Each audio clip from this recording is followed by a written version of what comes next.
racist, don't get me wrong. But I don't think he's like Donald Duke racist. Not Donald Duke. He might as well be Donald Duke. We'll call it son of a gun Donald Duke. I don't even remember his first name and don't want to remember it. I remember what he was represented though. And I know him when I see his ass. So his name is inconsequential. Um, just like him, as far as I'm concerned. Um, but he's not the same type of racist, and uh, that's not excusing him. That's just stating facts. He is what you call a Trump is what you call a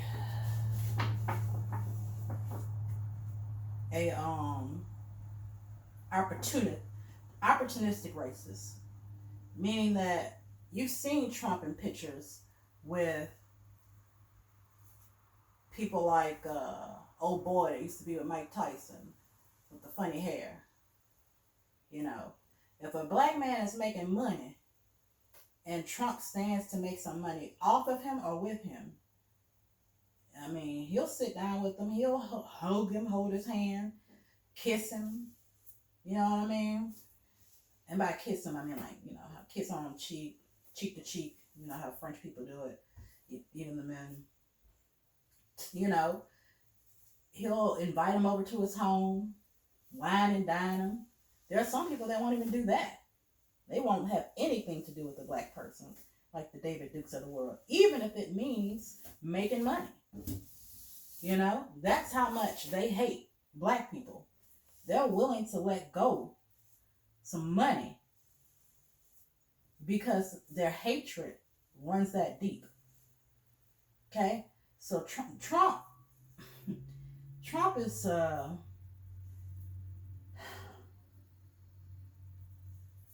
Trump is a narcissist, and he's an elitist, and a privileged elitist.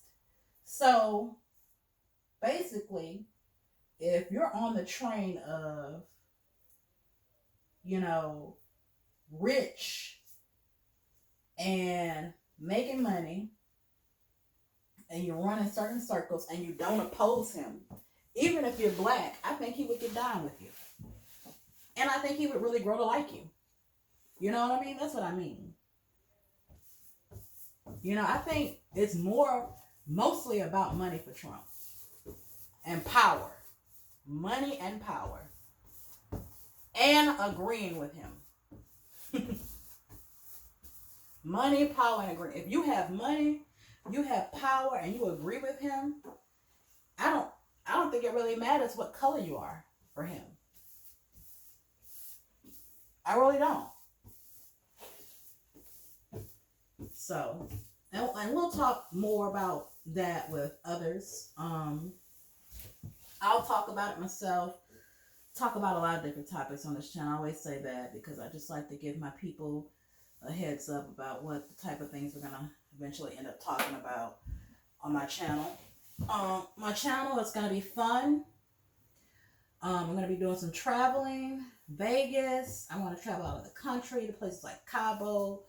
I don't want to go to China anytime soon, but even though China apparently has gotten this thing in check, bro. Yeah. But still, I don't trust it right now. No offense, China. But yeah, I don't plan on going to China anytime soon. But, you know, places like Cabo and things like that. Yeah, I'm going to vlog and have a good time and, you know, let my viewers live vicariously through me as I have done, you know, with others on YouTube, you know. I'm going to make sure I make the vlogging experience something where you actually really feel like you're there. You know, you're right there enjoying yourself along on the trip, on the journey. You know, so my channel is just going to be a different type of channel. It's not going to be a whole lot of editing going on because I want to keep it as real as possible. I'm going to create a network. This YouTube channel will eventually turn into a network where we have scripted shows, unscripted shows, most poetry, um, talk shows and interviews. We talk about important news, but not in a like. I don't want it to be like anything you see on regular network television. I'm bad. Anything like you see on regular network television. I want it to be. I want it to be genuine, man. I want everything about me, my channel, to be genuine. What I say, what I do, how I do it, the people I do it with. I want it to be genuine. I'm gonna let them know. Anybody that I bring on this channel, no bullshit. You know, had to use a cuss word right there because, I mean, there's nothing else. No bullshit. No bullshit. This channel is gonna be about authenticity. Okay, being real. If you're a freaking Klansman, nigga, be a Klansman on my channel. Now, you can change your views eventually. Maybe after you get off my channel. You hang with a couple black people, and you actually see we are not that freaking bad. That you need to hate us because we look a certain way. Or you were told certain things about us. I should have put something on my doorknob, but I'm changing these doorknobs too. So, yeah.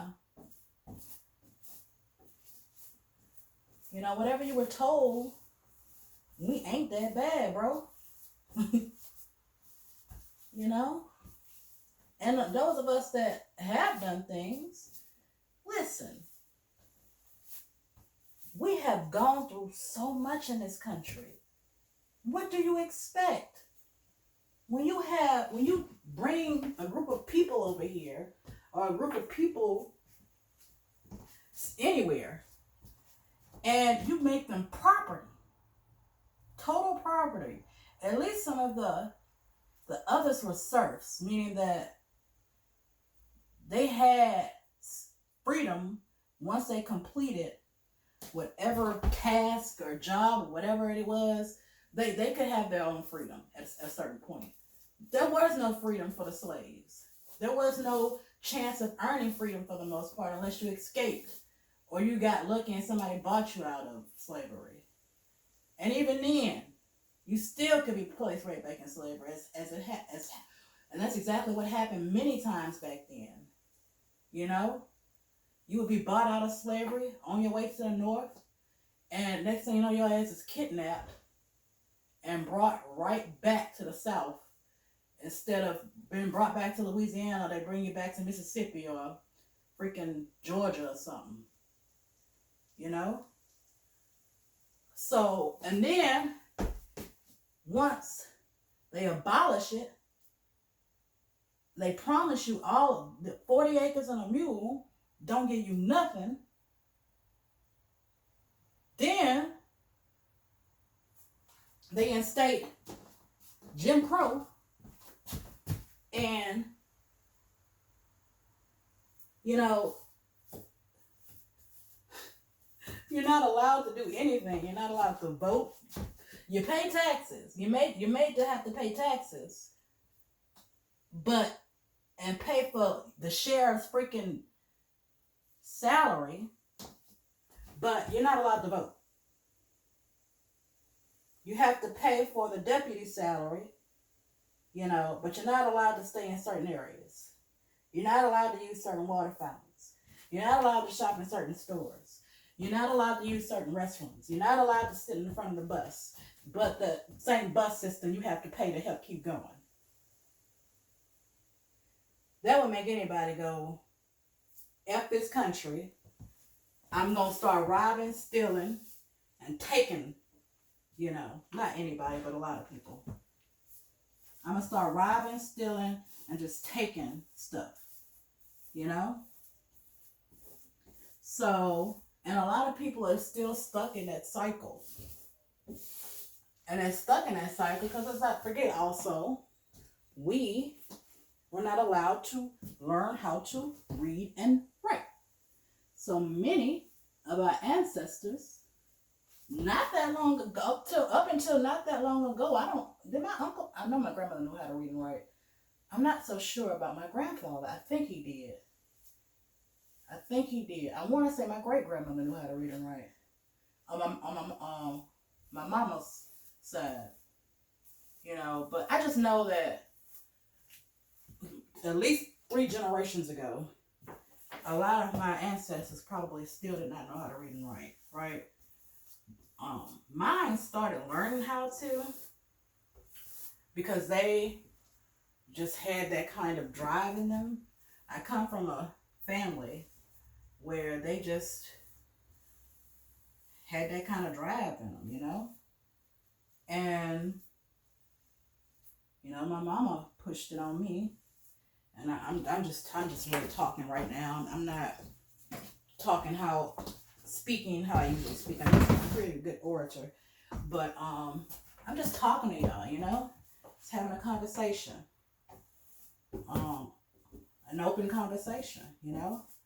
And so you still have a lot of illiteracy in Black communities, unfortunately. And when you have that, you're not going to end up with the greatest of jobs because you're probably gonna, if you finish high school, and get either your degree, your diploma, or at least some type of um, GED, you're not gonna end up with the greatest of jobs, and you're probably gonna end up struggling for the rest of your life. You know, um, and that cycle just continues to spin for many families in the African American community, especially in the South. But I think most African American, I mean, not most, but many places across the country, you know? And in Africa, they face some of the very similar issues, you know? Africa was in large part colonized by Europeans. We all know about South Africa, but there's some places we don't know a whole lot about that were colonized by Europeans. I'm not going to get into that right now. We're going to talk about eventually how Europeans went across the world raping, pillaging, murdering, stealing, colonizing. Remember that part on Black Panther when the old girl called his sister called old boy colonizer? She kept calling him colonizer. There's a reason for her. There's a reason she kept referring to him as that colonizer. And there's some really good white folks out there. Don't get me wrong. There are some really good white people out there. Really good white people. There's some white people I would trust before I trust some Black folk. Period. But I'm just stating some facts. I'm stating facts and why things are the way they are. That's it. Why things are the way they are. You know?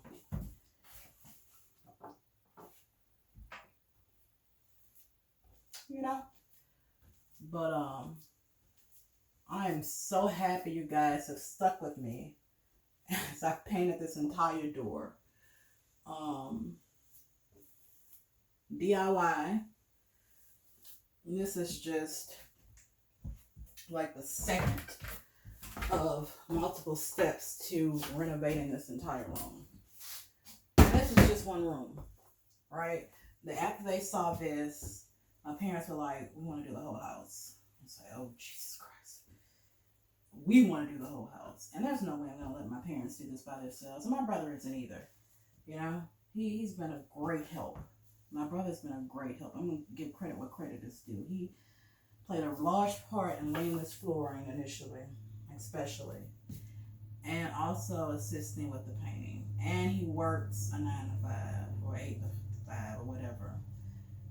I do too. I do I'm teleworking right now. That's why I started this so late. Plus I was waiting for this to come in. This dithering. I'll call it a no ring. I'm not gonna call it a diva ring because I do not view myself as a diva. You know, not in the sense that, and many people view. I mean, many people define a diva. You know, if a diva is a strong woman who can be independent, who's a go-getter, who can take care of herself if necessary, but also can work with others, including a partner, a life partner. Believes in herself, you know, is not afraid of a challenge, then I'm a diva. But if being a diva means being rude, being unkind, being stuck up, haughty, because I try to be, there's a difference between confidence and arrogance, a big difference. And I'm confident, I'm not arrogant. What would you say? What would you all say is the difference between, you know, in the comment section, tell me what you think the difference is between arrogance and haughtiness. I'm sorry, arrogance and confidence. Arrogance and confidence. What to you? What, in your own words, not Webster Dictionary, not dictionary.com, not freaking encyclopedia.com or Wikipedia or any other pedia or dictionary. What in your own words is the difference between confidence and arrogance? You know, and you can just give me one or two main points that separate the two. You know? And is there, just like there's sometimes a thin line between love and hate, is there a thin line between arrogance and confidence? Can you easily cross over from being arrogant to confident? Or confident to arrogant? Or is that line pretty thick? You know? Yeah, comment. Place a comment at the bottom and tell me what you think. Ooh, something. I hope something's cooking. And that's not that freaking ring burn. I saw something burning, dude. I hope it's that, my mama cooking something. I'm trying to get this little corner right here. Now see, this little corner right here is very difficult to get with this brush. I might have to use, and I'm not going to do it right now. I'm going to end this in just a second. But I have to do this, I'll do it. Because it's just a little piece. Oh, I got it. Alright. See that girl? See that girl? Come on. Let me get that little piece right there. There we go. Got it. Alright. Done. Let me take a step back, see if I have any white spots that I didn't get. Let's see. Ooh, yeah, I didn't get this at all. Okay, let's get this. Do this.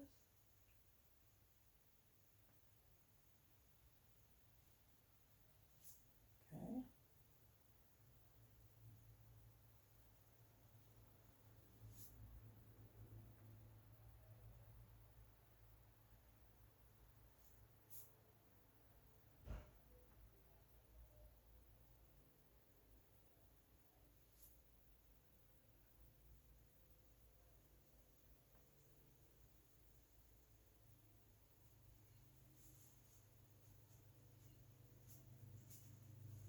Hey.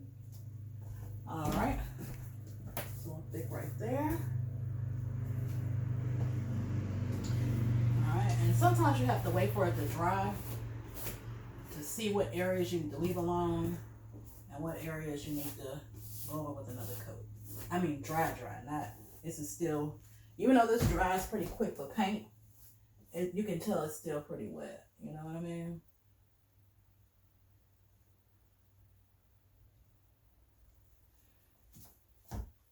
But I will say, I am done. Yes, sir. All right. So, that being said, let's move this out of the way. Okay. Okay, so we made you lose light for a second here because, or the light from the O-ring, the Diva ring. Let me get back in. Sorry, we may lose light for a second here from the Diva rings, O-ring, because I'm going to move it around, and that extension cord is pretty much, you know, it's not going to move any further. But I just want you to see real quick what we're working with, okay? So you see the door right now. I've already got this side. And I have to get this strip right here. I'll get that later. I don't want to get on the wall back there, so you can kind of see. Let's see if I can move this a little bit. Hold on. Okay. Ooh. I did not secure this. Hold on one second.